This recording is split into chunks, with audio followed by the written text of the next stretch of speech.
ओम भद्रं कर्णेभिः शृणुयाम देवा भद्रं पश्येमाक्षभिर्यजत्राः स्थिरैरङ्गैस्तुष्टुवागंसस्तनूभिः व्यसेम देवहितं यदायुः स्वस्ति न इन्द्रो वृद्धश्रवाः स्वस्ति नः पूषा विश्ववेदाः स्वस्ति नस्तार्क्ष्य अरिष्टनेमिः स्वस्ति नो बृहस्पतिर्दधातु। ओम शांति शांति शांति। भगवान श्री रामकृष्ण देव, भगवती माँ शारदा जी और स्वामी जी को प्रणाम अर्पित करता हूँ। मेरे गुरुदेव पूजनीय स्वामी भूतसानंद जी महाराज को मेरा प्रणाम है और आपको सबको प्रणाम। आज एक बड़ा कॉमन टॉपिक हम लोग छोटा सा ये वीडियो सीरीज में जो नॉर्मल डिस्कस होता है अनंत बार आप सुने हो कि हम लोग भी सुने, लेकिन उसी को थोड़ा सा चर्चा करेंगे। टॉपिक हम ऐसा रखेंगे उसका, भजन कब करोगे, या यूँ कहें कि अध्यात्म में प्रवेश कब करेंगे, आध्यात्मिक साधना कब शुरू करेंगे, इस तरह की बातें हैं ये। और ये वही कॉमन एग्जाम्पल, एक व्यक्ति समंदर में गया, नदी में कोई कहें सागर में स्नान करने गया। समंदर का स्नान अमावस्या के दिन कुछ पुण्य दिवस में बड़े अच्छे माने जाते हैं। यूँ तो पवित्र नदियों में भी स्नान करते हैं, लेकिन सागर का स्नान, समुद्र का स्नान भी कुछ दिनों में, विशेषकर अमावस्या में बड़ा इम्पोर्टेंट होता है। और हम ध्यान रखें, अमावस्या के दिन और पूर्णिमा के दिन सागर के लहरें भी बड़े तेज होते हैं। उस दिन वो अट्रैक्शन ऐसा होता है, देखिए पूर्णिमा अमावस्या के दिन लहरें बहुत तेजी ऊँची ऊँची लहरें उठते हैं। तो एक व्यक्ति सागर समुद्र में स्नान करने उसकी इच्छा हुई, गया लेकिन बड़े देर तक बैठा हुआ, लंबे समय तक बैठा हुआ। जाके स्नान करके आ जाते हैं। सागर के तट में बहुत ज़्यादा तरंगे, बहुत बड़े उत्ताल तरंगे तो नहीं आती है, तरंगे आती है जरूर है। तो चुपचाप बैठा हुआ है। तो एक व्यक्ति ने उसको देख रहा था, पूछा क्यों भाई आप कहाँ, किस लिए बैठे हैं? बोले मुझे स्नान करना है। तो फिर स्नान करिए, सागर में स्नान कर लीजिए। तो बोले कि अभी देख रहा हूँ कि लहरें बहुत ऊँचे ऊँचे लहरें आ रहे हैं, हवा भी बहुत तेज़ चल रही है, तो मैं देख रहा हूँ कि कब ये लहरें थोड़ा शांत हो जाएंगी फिर मैं स्नान करूँगा। तो आदमी, दूसरे आदमी बोलता है कि भले आदमी, सागर के लहरें कभी शांत नहीं होते हैं, अनंत काल से ऐसे आ रहे हैं, लहरें आते रहेंगे, लहरें आते रहेंगे।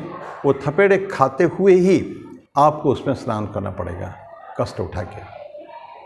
क्योंकि संस्कृत में एक श्लोक है, समुद्र शांत कल्लोले स्नातुम इच्छति दुर्मति ही। समुद्र में शांत कल्लोल, कल्लोल मतलब जो लहरें जो शांत हो जाएगी, शांत कल्लोले स्नातुम इच्छति, नहाने को इच्छा करता है कौन? दुर्मति ही है, वो दुर्बुद्धि है, उसका बुद्धि भ्रष्ट हो जाती है। वो सोचेगा कि शांत कभी होंगे, शांत कभी नहीं होने वाले हैं। और व्यक्ति स्नान नहीं किया, बिना स्नान किए बैठ रहा, नहीं करना था, उन पर भर भय लग रहा था कि शांत होगा। ये कहानी तो कॉमन कहानी है। उसको अगर दैनंदिन जीवन में देखें हम, अध्यात्म शुरू करने का कोई उम्र नहीं होता है। जैसे बहुत सारे लोग ऐसा कहते हैं, जो संस्कारित परिवार है उस परिवार में बच्चों से ही, छोटपन से ही शुरू कर देते हैं आध्यात्म का अभ्यास। बच्चों को उनके ऊपर संस्कार दिया जाता है, ईश्वर के सामने झुकना, प्रणाम करना, सुबह शाम थोड़ा शांत बैठना, प्रार्थना करना, नाम लेना, भोजन से पहले मंत्र पढ़ना, विभिन्न प्रकार के अध्यात्म का जो विभिन्न पहलू है, एक्सटर्नल पहलू जो है, बाह्य पहलू जो है, इसको करने के लिए उनको दिया जाता है। उनको कोई रोक टोक नहीं है। लेकिन मोस्ट ऑफ द पीपल वो सोचते हैं, वो खुद तो जाएंगे नहीं, कभी मंदिर में जाएंगे नहीं, अध्यात्म अभ्यास कुछ नहीं करेंगे, भजन गाएंगे नहीं, भगवद गीता नहीं पढ़ेंगे, शास्त्र नहीं पढ़ेंगे। और अगर उनके बच्चे कभी चले जाते हैं कहीं, तो बच्चों को रोकते हैं कि ये भी कोई समय है अध्यात्म में प्रवेश करना है। तो कब करना चाहिए फिर उनके हिसाब से? जब 60-65 साल हो जाएगा, रिटायर हो जाएंगे, उस समय में बोलते हैं हम भजन, भगवान का नाम लेंगे, एवं निवृत्त होकर, सारे कर्म से निवृत्त होकर हम लेंगे। लेकिन इंसान निवृत्त कभी नहीं होता है। जैसे सागर में, समंदर में लहरें आती रहेगी कॉन्स्टेंटली, अनंत काल से, करोड़ों वर्ष से आती रहती और अभी भी आती रहेगी हमेशा के लिए।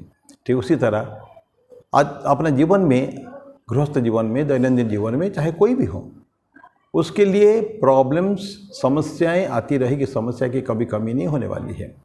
एक समस्या जाएगी तो दूसरे समस्या की समस्या लाइनों में खड़े रहते हैं। सीरीज ऑफ प्रॉब्लम्स इन गृहस्थ लाइफ, नॉट ओनली गृहस्थ लाइफ, इवन इन बैचलर्स, जो लोग साधु संत हैं उनको भी कम नहीं प्रॉब्लम है, बहुत प्रॉब्लम्स है।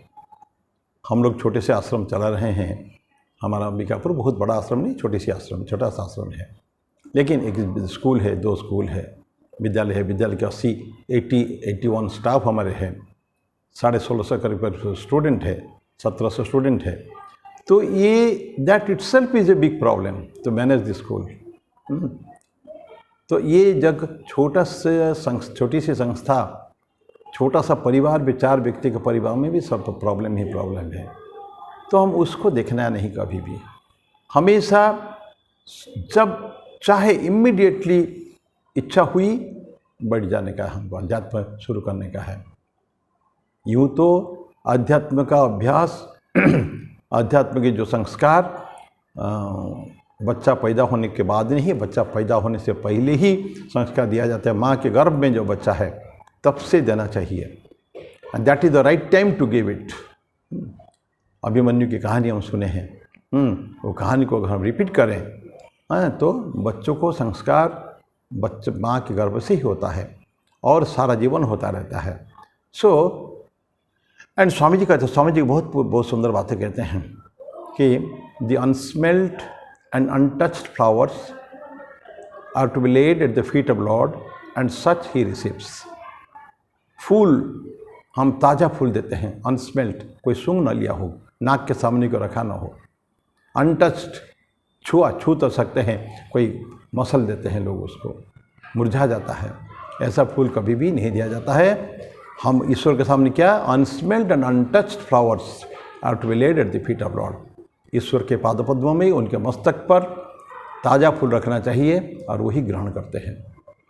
फल हम देते हैं, कभी ध्यान रखेंगे आप, केला देखे तो एकदम फ्रेश केला होना चाहिए, ज़्यादा पका होना नहीं चाहिए, कोई भी फल में दागी नहीं होना चाहिए, पक्षी चोंच मार लिया हो ऐसे भी नहीं होना चाहिए, कटा फटा नहीं होना चाहिए। फ्रेश फ्रूट्स वो हम देते हैं ईश्वर को, क्यों, तभी जाके ग्रहण करते हैं।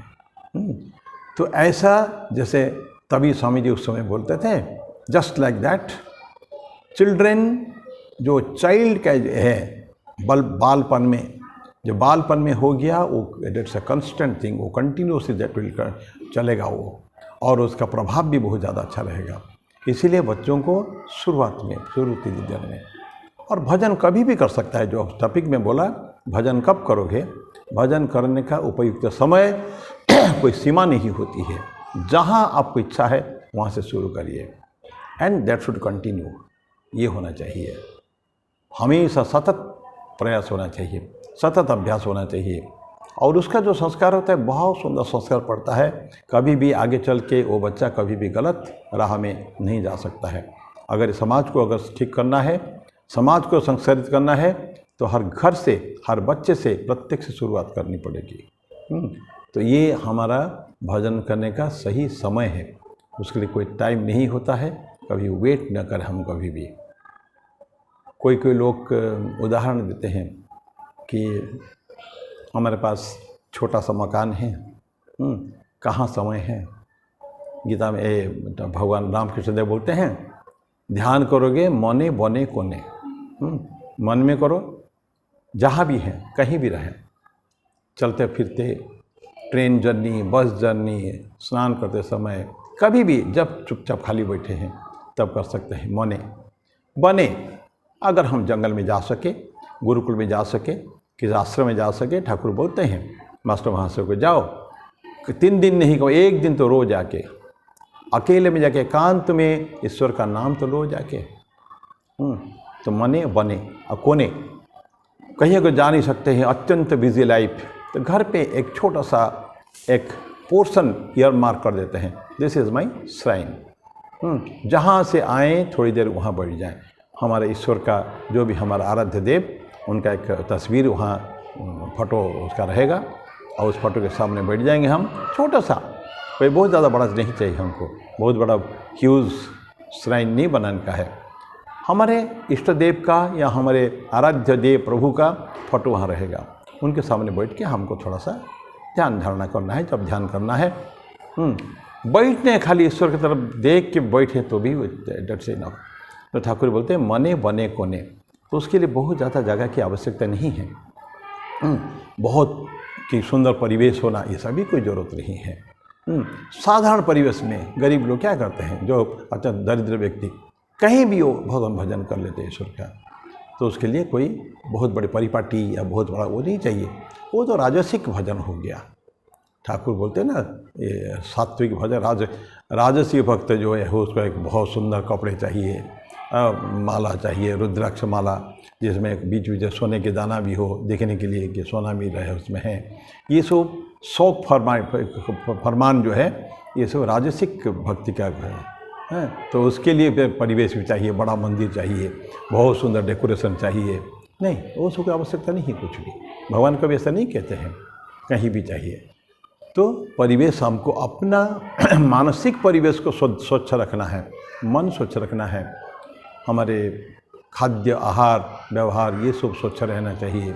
इतना अगर जीवन को अगर संतुलित हमने कर लिया, जीवन को संयमित कर लिया, तो भजन का कोई समय नहीं है, भजन के कोई परिवेश की विशेष परिवेश की आवश्यकता भी नहीं है। तो हम anywhere we can do at end the starting time coming back to square one, number first point जहाँ से शुरू किए थे। भजन की कोई समय नहीं होता है, तो हमको शुरुआत जितने जल्दी हो सके जीवन में शीघ्रता से उसको शुरू करना पड़ेगा, ताकि जीवन को हम आगे के जीवन को हम लोग संवार सकें। तो यही मेरी वाणी को मैं विराम देता हूँ। फिर अगले बुधवार में इसी तरह के छोटे छोटे टॉपिक में चर्चा करते हैं हम लोग, और कॉमन टॉपिक से बिल्कुल, लेकिन इसको सीखना चाहिए, कुछ तो सीखें उसमें से। तो पुनः फिर अगले बुधवार को मिलेंगे, तब तक के लिए ओम शांति शांति शांति। हरि ओम तत्सत। श्री राम कृष्णार्पणमस्तु।